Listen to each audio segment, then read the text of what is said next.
Good evening. Thank you for joining us tonight. I'm Rissa Shaw. We're in the back of the election headquarters where results are literally coming in behind us. Don't worry if you're more of a relaxed person. There are rides like the Dizzy Dragon and, of course, the traditional Ferris wheel. If you're in Eureka, you should try to come down. There's people passing out cookies. North Valley Bank is here giving out cookies and coffee.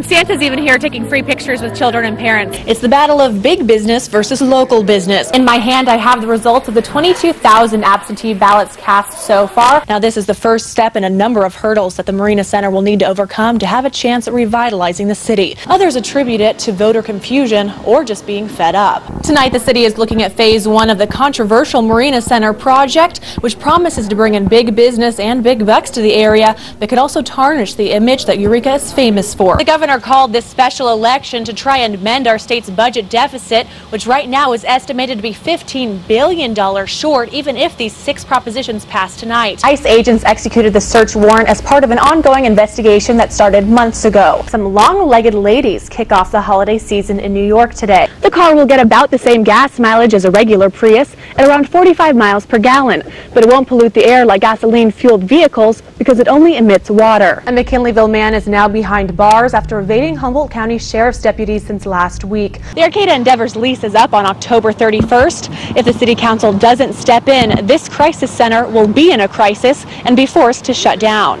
33-year-old John Hermo was at the river with friends when he tried swimming across to the other side but didn't make it that far. Then the child was lifted up by his clothing and thrown to the ground, where he was restrained and locked in a room for several hours. And in state news tonight, Governor Arnold Schwarzenegger has declared a state of emergency in Santa Barbara County, where a fast-moving wildfire is causing an enormous amount of devastation.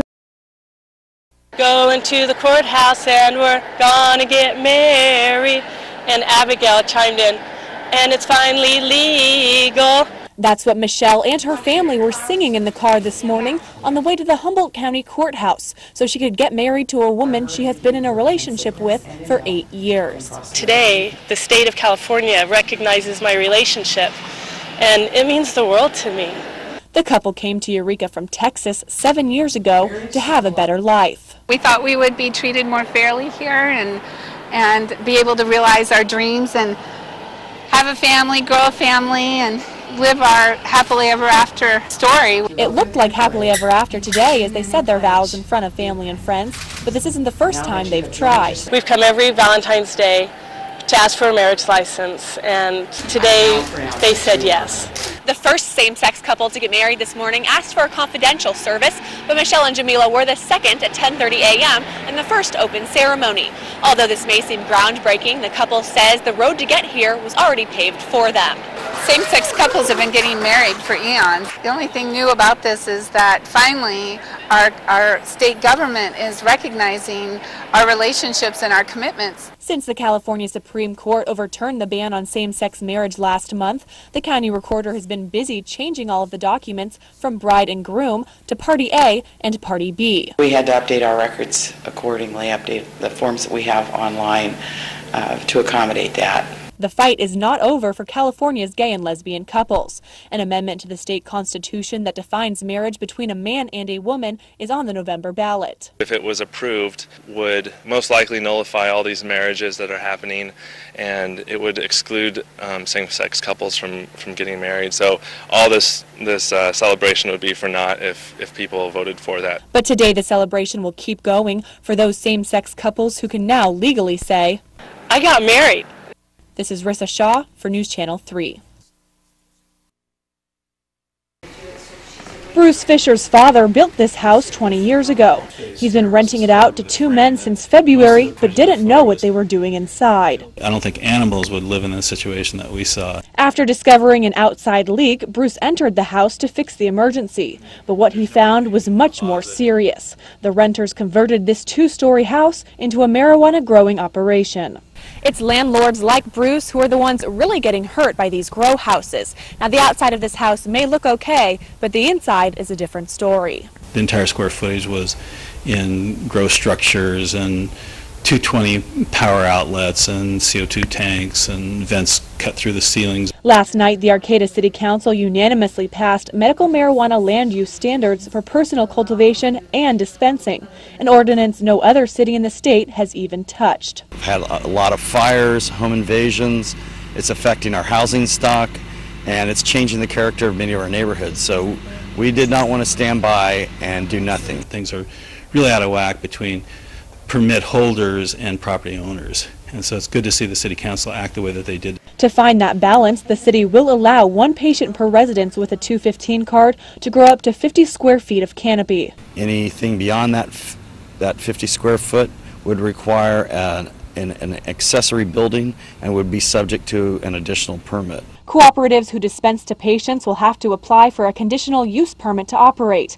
The law will go into effect in 30 days, but the city's 4 cooperatives have until next December to comply. We're looking for voluntary compliance. We realize enforcement is going to be an issue, but we're just trying to control the land use issues. The ordinance can be amended at any time, and although it may be a small victory for homeowners in Arcata, this one is going to think twice about renting again. If we do decide to rent again, we'll have periodic walkthroughs as part of the lease agreement, and I will ask for monthly copies of PG&E bills so that I'll have some kind of record of what's going on.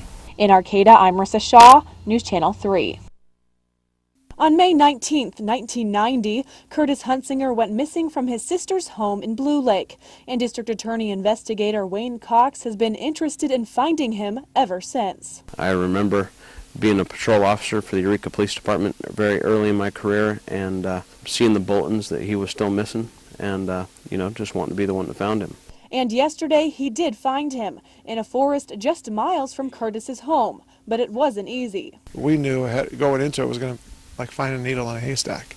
DA investigators and many other agencies, including the Department of Justice and even the National Center for Missing and Exploited Children, have been looking for Hunsinger's body. It was a team effort. More than 2 acres of land had to be cleared for the search. You couldn't walk in here, so it took quite a while to excavate it and get things cut down so we could get down to the dirt and start digging.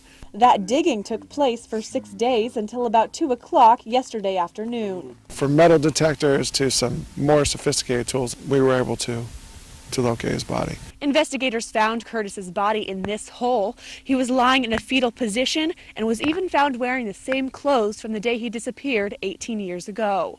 He did have tennis shoes and the socks on. It looked like he still had his shorts and a jacket on. Last Wednesday, 53-year-old Stephen Hash, a family acquaintance of the Hunsinger family, confessed to killing the then 14-year-old Arcata High School student. He then led investigators to the site where he buried the body. He said it was about 30 to 40 yards from the road, and it's about 34 yards from the road. So he explained it fairly accurately. The DA's office took over the case when the Blue Lake Police Department was disbanded in May. The DA has many reasons why his team took 6 months, while others 18 years, but says the information from Stephen Hash played a major role. At the end of the day, it was everything coming together. The hard work, the opportunity that was presented with him, and us getting out here with a new set of eyes looking at an old problem. Hash pled guilty to the crime last week, but a judge recommended he get counsel first, so he'll be in court again tomorrow. We believe that the case is going to resolve with either a guilty plea or a guilty verdict.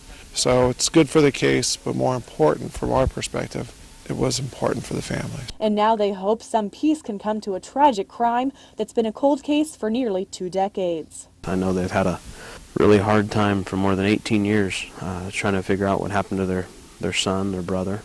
And hopefully now for them we can move beyond this. In Blue Lake, Rissa Shaw, News Channel 3.